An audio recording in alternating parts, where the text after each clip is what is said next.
'Cause I just need activity, and I think Evidence said it would definitely give me a few rounds. He's not someone that's gonna come and lie down.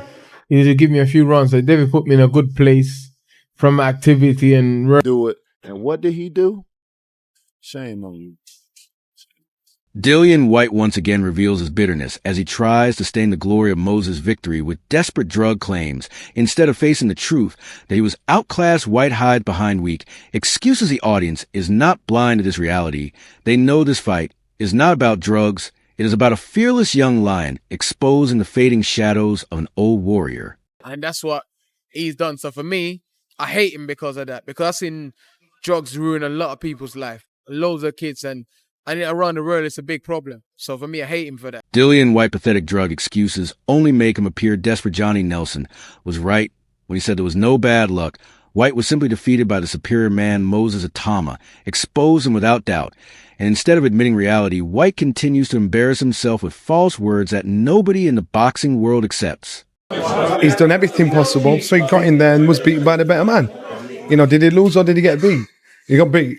So it's a case of how he deals with it. Derek Chisora wasted no moment in striking the same truth with force. Dillian Whyte was roasted brutally by Chisora, leaving no room for excuses or stories. Moses Itauma delivered the victory fair and clear, while Whyte drug claims stand as nothing but a coward covered. The reality is sharp and undeniable. The younger, hungrier lion tore him apart, and everything else spoken around it is nothing more than weak, meaningless noise. You want to give us a bullshit, yeah?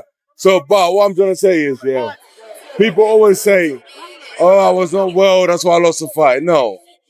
You know, you didn't lose the fight because the younger man that stepped up and then you got caught. The first show which killed him was a tempo show. Derek Chisora wasted no time hammering the same reality with authority. Dillian Whyte was exposed harshly by Chisora, giving him no chance to hide behind excuses. Orteil's Moses Itauma earned the triumph clean and honest, while Whyte drug claims remain nothing but a coward shield. The truth is ruthless and cannot be denied. The younger, hungrier lion destroyed him completely, and every word beyond this stands as hollow, worthless noise. Very sad. You know, I mean, I just watched it back. He really didn't land much clean. He is unbelievable, Moses. He's a brilliant talent. But Dillian, you know, when Dillian Whyte accepted this fight, I was very surprised. And I think probably we saw the reason why tonight. I think that's the end of the road. Chisora did not hold back as he revealed why Whyte's downfall was always certain. Chisora spoke with clarity, saying Whyte was caught and never managed to recover. There were no conspiracies or drugs, only the truth of pure boxing. The fact remains Dillian had never battled a slick southpaw like Moses before, and it exposed the cracks in his game. Moses almost schooled him completely, and no excuse anywhere can take that bitter reality away. Hey, listen, you got caught the head on the temple. Yeah. And then after that, it was a long night for him. I'm a bit sad because I didn't want him to go out like that.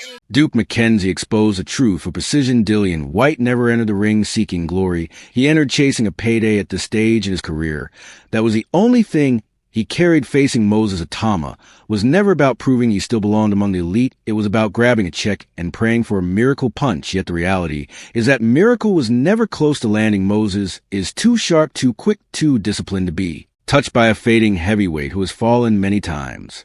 Before McKenzie laid bare the ugly fact, Whyte sold his name to the spectacle and was punished brutally for his drug. Excuses not only collapsed, but appeared desperate as the boxing world already knows the truth. Itauma was destined to dominate, and Whyte's legacy is shattering, while Moses climbs stronger than ever. When you look at your career, at the end of your career, you'll look at your bank balance and say to yourself, you know what, it was worth it. Dillian Whyte can look at his bank balance and say, last night's fight was worth it. Did he do it for the money? He probably did. You know, Moses Itauma is a huge name, and it could have been a massive scalp to have had, but it was never going to be the case. Dave Coldwell feared this exact outcome, that Whyte's career would collapse in brutal fashion. His words cut deep, because they were true. This fight marked the final chapter of Dillian Whyte's career. He warned it could turn ugly, and it surely did. A young, hungry, and dangerous southpaw like Moses Itauma was the worst opponent for an aging heavyweight already running on fumes. Coldwell predicted the ending would be savage, and Moses delivered that nightmare. Whyte was not only defeated, he was humiliated, laid Out by a fighter nearly 20 years younger now, instead of leaving with dignity, Whyte clings to weak drug claims that no one in the boxing world except Coldwell captured it perfectly. Whyte's story is finished his book, is closed, and it ended with a savage knockout from a rising star. Moses Itauma is not just a fighter. He is the executioner of fading careers, and Whyte was his newest victim. It's way too much for him, and it's going to be, quite a nasty ending for him, a nasty ending to a career. I was worried for Dillian going into that this would be that fight, and it was. I mean, that you don't get as it can't be any worse than that to punctuate a career, to end a career. Buddy McGirt reaction tells the whole story. He had not even heard of these strange drug claims until after the fight, and that alone proves how empty Whyte excuses are. Nobody at ringside, no trainer, no analyst, no insider noticed anything suspicious. Why? Because nothing was wrong. Moses Itauma destroyed him fair, and Clear McGirt explained that Whyte was laid out and then apologized, which revealed his broken state. The truth is Dillian was caught by a ruthless clinical southpaw who exposed every flaw.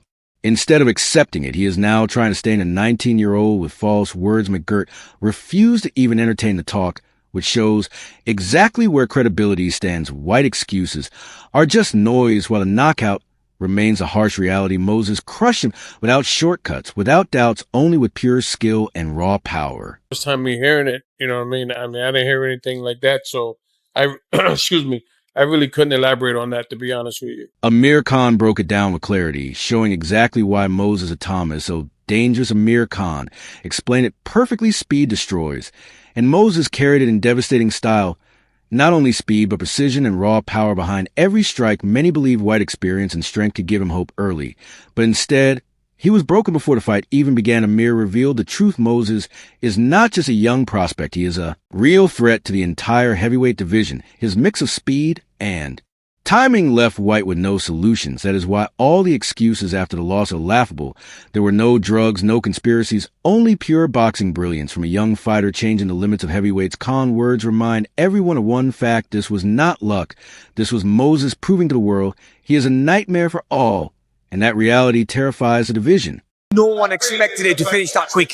Speed kills, as you know. Speed kills, and he had but not only the speed, he had the power with that, and the accuracy was on point. I mean, I didn't think it was gonna. I thought it'd be the opposite, where Dillian might win the first couple of rounds with his power, but I think it just shows how strong Itauma is and how powerful he is. He's a big threat in heavy. Mark Tibbs gave Whyte some respect for arriving in shape, but even he could not ignore the clear reality that age and damage had finally caught him. You can train as hard as possible, but at 37, with countless battles behind your body, no longer reacts the same. And against a rising force like Moses Itauma, that difference becomes savage. Tibbs admitted Whyte was fit, but fitness alone does not win fights. Speed, reflexes, and hunger decide outcomes, and Moses had them all in abundance, which is why he ripped through Whyte with ease. It proves a vast gap between an old warrior clinging to survival and a fresh generation taking control. Whyte excuses about drugs appear even weaker when respected figures like Tibbs point at age rather than cheating. The truth is visible in every replay. Whyte is finished, and Moses' journey has only just begun. That good. I thought Dillian shaped up well. I thought he was in fantastic nick. But when you're at your twilight years and you're working on your weight, etc., it's taxing. It's taxing on yourself, and I'm pretty. Frank Warren captured it flawlessly. What we are witnessing with Moses Itauma is not just a strong run of wins. It is history unfolding. At only 19, he shows composure, power, and ring intelligence far beyond his age. Defeating Dillian Whyte was not just another victory. It was a message that the new era has arrived. Frank words carry weight. He has seen legends rise and fall, and he believes Moses has the qualities to become one of the greatest. In contrast, Whyte pitiful drug excuses sound empty and desperate. On one side, a respected promoter speaks of greatness and the bright future of heavyweight boxing. On the other, a fallen fighter throws mud, hoping something will stick. It is humiliating for Whyte, but glorious for Itauma. Frank understands this is only the beginning, and the manner in which Moses destroyed a seasoned name like Whyte proves he is not hype, he is destiny, and that is why the division trembles knowing Moses is coming. I think we're seeing history being made for him. I really do feel he's going to be a fighter of his generation and of the I think in time, he continues to do what he does. He will be up there with all the great heavyweights of all time. God bless. Antonio Tarver spoke with blunt honesty, and he was correct. Dillian Whyte was a faded name stepping in only to test if he had one more chance left. But against Moses Itauma, he never stood a chance, Tarver explained. Clearly Whyte entered hoping to land a big shot. But the young lion destroyed him before he even got close. This was a mismatch of youth speed and hunger against age damage, and declined. Yet Tarver also issued a challenge Moses must now face credible rivals from his own generation to prove how great he truly is. The win over Whyte was a huge statement, but it also sent a warning across the division. If Moses could dismantle a veteran so easily, imagine what he'll do against fighters in their prime. White drug excuses hold no weight when legends like Tarver describe the truth. Moses Itauma is the real force, and now the heavyweight division carries the burden of stopping this monster before he takes control completely. Came in here being knocked out a couple times, wanted to see could he land a punch on this young kid, but he didn't have a chance tonight. He got mowed over. And this is a big win for a young guy. But he got to continue to fight credible opponents, and he got to get tested. He got to fight a young fighter like himself and beat a credible opponent like that. Not these old, washed-up fighters that he can only just look. This battle was never just another night in boxing. It was a changing of an era. Dillian Whyte arrived full of excuses and left drowning in humiliation. The drug chatter, the hollow stories, the noise, all revealed a fighter unable to face reality. And that reality is brutal. Moses Itauma has arrived, and he is frightening. At only 19, he is dismantling experienced veterans as if they are sparring partners, showing composure and savagery that build legends. Whyte clung to his reputation and his past. But Moses tore away within minutes, leaving him scrambling with excuses that nobody buys. Frank Warren called it history. Tarver called it a mauling. And the world now calls it the future. The heavyweight division stands warned. This young force is not hype. He is destiny. The only question left is who has the courage to face him next. Do you believe in the unstoppable rise of Moses Itauma, or trust that any heavyweight can end his reign? Share your thoughts in the comments and join the debate.